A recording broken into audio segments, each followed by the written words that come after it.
Hello, तपाईँलाई James लिबाङको ब्लग्समा स्वागत छ। र यो तपाईँलाई यो देखाइरहेको जग्गा यो सिङ्ला हो, जहाँनिर हामी आज गएका थियौँ है। यो ठाउँमा धेरैजनाहरू काम गरिरहेका हामीले यो खोला बगरमा देख्यौँ। गाडीको है लस्करहरू र यसरी टाढाबाट लिएको दृश्य यो एउटा सिङ्ला खोलामा है। र आजको यो दृश्यमा तपाईँले देख्न सक्नुहुन्छ, यहाँनिर मानिसहरू यसरी नै खोलाबाट बलुवाहरू ल्याएर बेचबिखन गर्ने है काम कुरोमा लगाउने चल्दो रहेछ। र सो मैले यो पनि भिडियो क्याप्चर गर्न मौका पाएँ। यसरी बहुत मेहनत गरिकन यिनीहरू पलै पिलो है क्रमैसँगले काम गरिरहेको यो दृश्यमा तपाईँले देख्नुभयो। यो सिङ्ला खोलाको बगरमा र हेर्नुहोस् तपाईँले यी साथीभाइमा दुईजना मिलिमिली एकअर्कामा सघाउपघाउ गरिरहेको दृश्य म तपाईँलाई देखाउन गइरहेको छु। आज यो मैले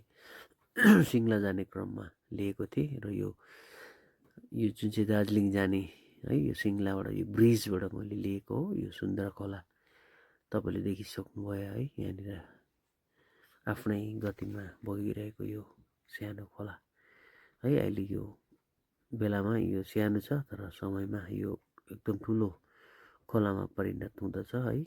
र मैले चाहिँ आज यो एकदम सुन्दर टाइम मिलाएर यो खिच्न पाएँ, यो हरियाली डाँडाकाँडाहरू है। सो मैले तपाईँहरूको सामने यो भिडियोमा मैले ल्याएर आएको छु। मलाई एकदमै मन छुने दृश्य चाहिँ यही भयो। त्यसलाई मैले जुम गरी तपाईँहरूको सामने ल्याइरहेको छु है। उहाँहरूले धेरै मेहनत परिश्रम गरिकन गरिरहेका छन्। र फेरि हामी यसरी नै अब छुट्टिने बेला भइसकेको थियो र बहिनीको ससुरा पनि अब बहिनी ठिक्कै आज हामी लोधोमाबाट ल्याउन गएका थियौँ। र यसरी उहाँको ससुराले आफै कोसेली स्वरूप है बुहारीलाई बिदा दिइरहेका छन्। यहाँनिर हुनुहुन्छ हाम्रो बहिनी अतिसाको ससुराबा अनि हाम्रो अवन्तिकाको ज्वाइँ है। उहाँहरू एकदम खुसी साथ बिदाईको लागि आएका छन्। बहिनीलाई पनि केही पश्चात बिदावारी गर्दै यसरी निस्केका छन्। र हामीले सबै उहाँ बुहारीको घरमा लाने सामानहरू मिलाइसकेका छौँ। यहाँ हाम्रा ज्वाइँको बहिनी र यसरी नै उहाँको परम्परा अनुसार है ससुराको भनौँ खुट्टालाई छुएर आशीर्वाद लिने क्रममा सबै भइसकेपछि फेरि हामी फेरि जोरथाङतर्फ गयौँ। र यो जोरथाङतर्फको यो जोरथाङको बजारको दृश्य र हामी केही बेर फेरि मार्केटमा घुम्दै गयौँ। र यसरी हेर्दै जाँदाखेरि एकदमै अब अर्ग्यानिक मार्केटहरू देख्न पाइयो है। जहाँ गएर म अनि ज्वाइँ गयौँ। अनि यहाँ नानीहरू चाहिँ बहिनीहरू चाहिँ यो पुच्का खानतिर लागे र हामी चाहिँ म र ज्वाइँ चाहिँ बाटो हुँदै हामी गयौँ।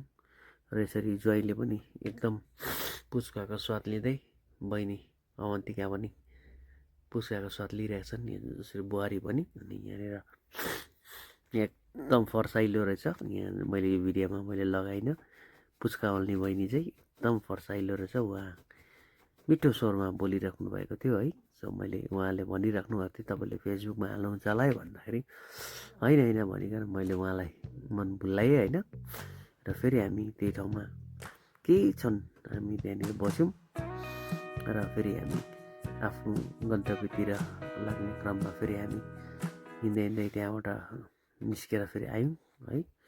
र मैले पनि एउटा पुच्का खाएँ है। र त्यसरी नै हामी फेरि पुच्का खाँदै ज्वाइँ र म अनि बहिनीसँग फोटो खिच्ने क्रममा फेरि यो भनौँ हाम्रो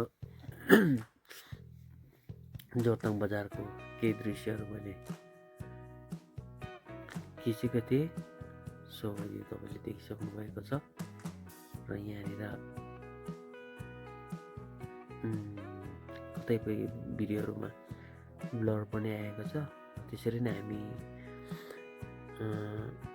धेरै बेरसम्म अल्मल्यौँ। र त्यस पश्चात हामी चाहिँ फेरि जोरथाङलाई छोड्ने क्रममा गाडी जहाँ राखेको थियो त्यहाँनिर गयौँ। र केही तस्बिरहरू मैले जोरथाङ बजारको केही साना भिडियोजहरू तस्विरहरूलाई खिचेर ल्याएँ है। अनि सो यो एकदमै अर्ग्यानिक चिज सागसब्जीहरू पाउने ठाउँ। अनि यो पहिलाको पुरानो यो एउटा मोटर स्ट्यान्ड। त्यसरी नै हामी आज दिनभरि जोरथाङ परिसरमै यसो टाइमहरू स्पेन्ड गऱ्यौँ है। यसरी किनबेच गर्नेहरू पनि आज चाहिँ सायद सधैँको भन्दा अलिक थोरै जस्तो लाग्यो, त्यति मान्छेको भिडहरू देखेन। हाम्रो यहाँ भाइजीले एकदम। र फाइनली हामी लोधोमा आइपुग्यौँ।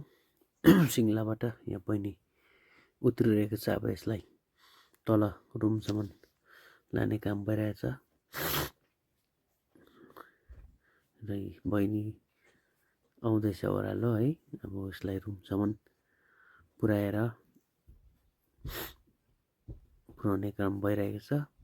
बहिनीको आमा अनि उहाँहरूको एउटा रसम चाहिँ के हुँदो रहेछ भने छोरी चाहिँ बिहा भएर गइसकेपछि यदि होली चाहिँ अगाडि पऱ्यो भने चाहिँ पहिलो होली चाहिँ आफ्नै माइतमा मनाउनु पर्ने रहेछ है। यो मेरो बहिनी 21-22 दिनको बादमा आफ्नो परिवार कहाँ आइरहेका छन् र यो चाहिँ एउटा परम्परासहित उसलाई घरभित्र रहेका छन्। यहाँ हाम्रो ज्वाइँ साहब पनि एकदम सामान ल्याएर पार्सल भनौँ गिफ्टहरू ल्याएर आइसक्नु भएको छ है। यहाँ त्यसै गरी बहिनी पनि र यो अरे यहाँ त पार्सल पनि रहेछ हौ दिदी बहिनीको। के हो यो खास चाहिँ कसको बहिनी ज्वाइँलाई गिफ्ट पनि ए हाम्रो यो बहिनीले मेरो बुहारीले बताइरहेको थियो। प्यारो गिफ्ट माया स्वरूप गिफ्ट त्यसरी नै अवन्तिका ज्वाइँको बस्दा ल त हामी आइ पनि सक्यौँ। यहाँ आउने बित्तिकै चिया अनि यहाँ आइटम के यो भन्नु पऱ्यो एकछिन। ओके ल मैले नजानेर यहाँ सोध्दैछु बुहारीले। दालपुरी होइन, दालपुरी खिर र आलुदम ओके चाहियो। ल आउने बित्तिकै हामीले यहाँ सबै बनाएर पनि खुवायो। ल धेरै धेरै धन्यवाद बुहारीलाई।